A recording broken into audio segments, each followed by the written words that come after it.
ordination because it's not us that did it. I thought it's God. So even if that were to happen, because I looked at 1 Samuel 24, 6, when David found Saul and he wanted to do something, wanted to cut him or kill him. And he said to his men, "The Lord forbid that I should do such a thing to my master, the Lord's anointed, or lift my hand against him, for he is anointed of the Lord." Even though Saul was practically now a murderer at heart, he was still referring to him as the Lord's anointed. So I don't know if we have the right. We can put them on probation, we can tell them to leave the church, but to strip them of their ordination, I don't know. Okay, before you go, you said that we were not the one that ordained the person. Yes, I think it was God that anointed them. God came down from heaven. No. But the same way Samuel, sorry. But there was a process to it. If I want to follow your line of order, it could be that, okay, the Lord God Almighty will wake up that one day and give him the list. Please, these are the people I want you to ordain, that I've ordained. So what is the essence of this process we are going through? If God, as you are putting it, because God is involving us in this matter, and that's why we are asked to pray.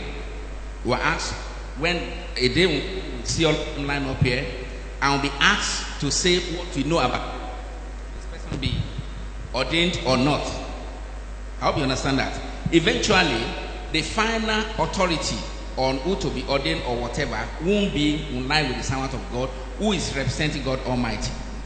So if we take it that God, we have a representative where when it comes to a disorderly person, an unworthy person, then I think this church also has the right to take a decision on that matter. You are not clear on that? I'm not clear. I thought I meant to pray first. Please, that's a question before us. We have a class teachers, bro, they come Monday.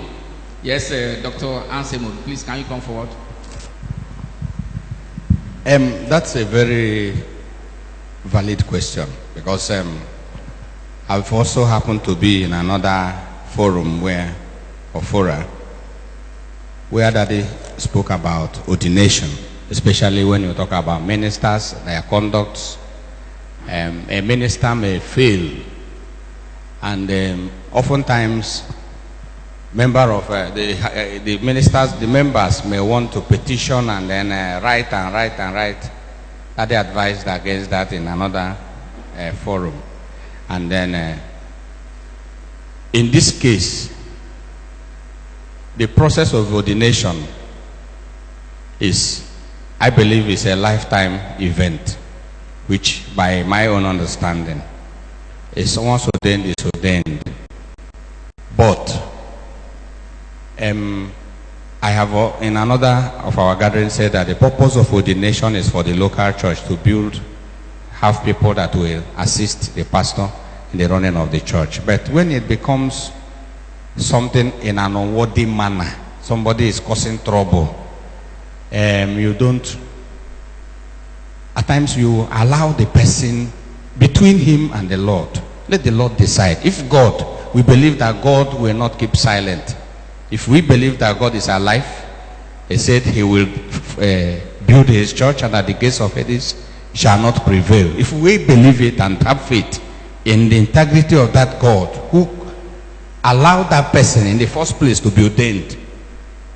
That's why in the Amazing Love Assembly, ordination is not settled until oil is poured on somebody's head. So once it is done, it's only God that knows why he allowed it.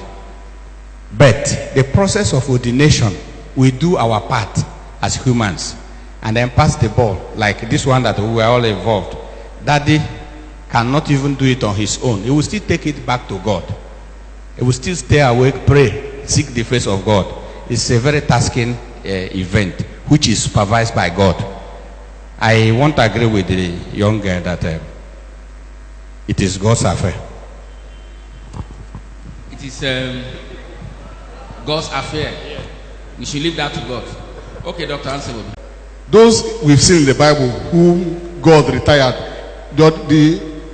they still remained the anointed of God, but their service was cut short.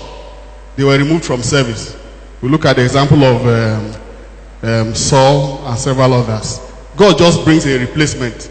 So if the church has challenges with somebody who is ordained, I think the way to solve the problem, if everything has been done, discipline and so on and so forth, the person can be asked to leave the church. In that way, the church has solved the problem. The person goes with his ordination, but he's no longer a member of the church. He's no longer listed as a minister of the church. Thank you. But with that, the person can operate as an ordained minister in another church. It's between him and God. In his house, can operate as... It's not between him and God. An ordained minister of amazing love in another church. I beg to differ. I don't believe in once ordained, always ordained. Why do I say that? The premise is that we got it right and we heard God. And the person that God has ordained, we have ordained. If that is the case, then once ordained, always ordained. But we're human beings and we can make a mistake. And we may not have heard God. We may have put sentiments. And so we go ahead and ordain somebody who God has not ordained. If we turn around, we should not be too big or too proud to say, I have made a mistake and therefore I am withdrawing my ordination. That's the way I feel about it. It's not once ordained, always ordained. That can only stand when you can be sure that you heard God and sentiments didn't come in and you ordained who God ordained. If along the way you find out you ordained who God did not ordain, you can't stick on that you're once ordained, always ordained. I differ. So I differ with you, Mesoma, just to explain a little bit how I understand it. Thank you, Deacon Espe. Are there any conclusion from there? Okay, let's take Ikechukwu notes.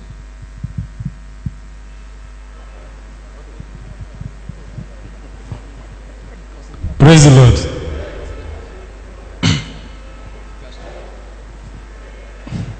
My own is question. Which question now? We'll take your question. Let's sort out this one first. This one, the other two people, are you talking on what we are talking about? A question. Is it on this or another question? Okay, let's take your question. Praise the Lord. My question is coming from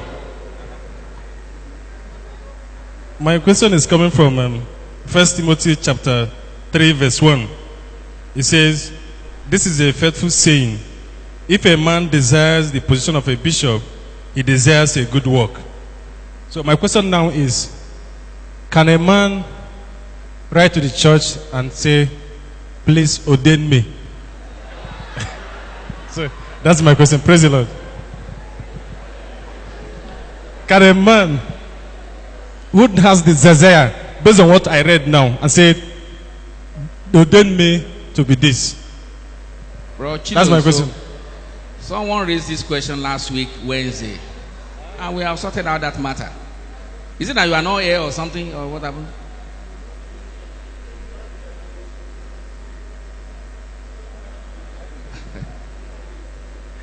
We sorted out that question. It was raised by, I think, our brother Chinedu. It was discussed in class 1, and Daddy responded to it. You are not here, Daddy. You are not listening. You didn't hear it. That's serious. Dr. Obi?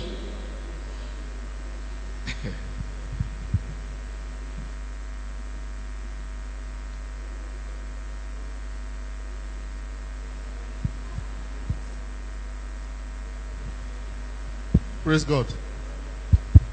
Praise God. I just want to bring out, that question has been answered I think on Sunday or last week. I want to bring out the other side of the coin, which I think the Conchudi raised that in our class. Can somebody write to the bishop and say, please don't ordain me? Just in case you are thinking of ordaining me, don't ordain me because of what you know about yourself, which the bishop may not know. That's the other side of the coin to the question that he asked. And maybe I believe you can write to the bishop that don't ordain me.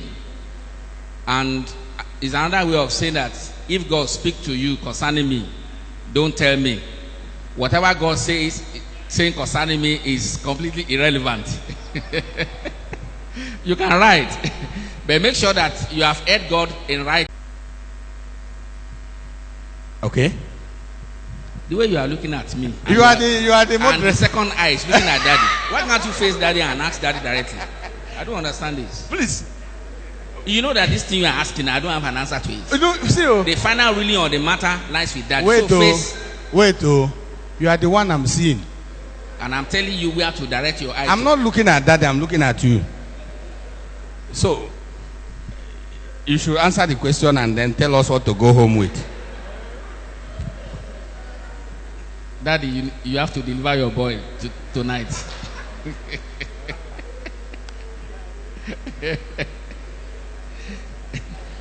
Yeah, let's take the question from Igwe.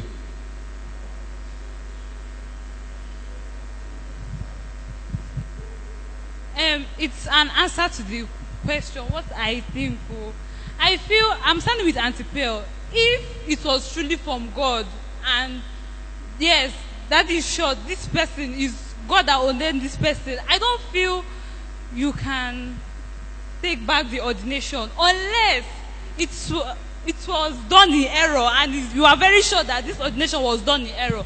We should not feel too big to take it back, because when God made Judas his disciple, Jesus knew that he's going to betray him, but it did not stop him from being his disciple. I think at the end of the day, he committed suicide, but he was not, but that was his role. That was why Jesus made him disciple. So I feel if we are sure this ordination is from God, we should not take it back.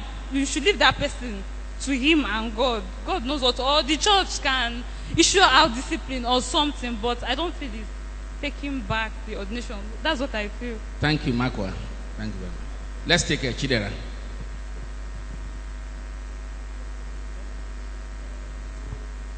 Okay, praise God. Please, can you go and tuck in your shirt? Let's take our sister, Dr. Chibuzo. Go and tuck in your shirt and come back looking nice. Please, what mine is just to have some kind of clarifications on question 8. What if one already ordained leaves the church in an unworthy manner?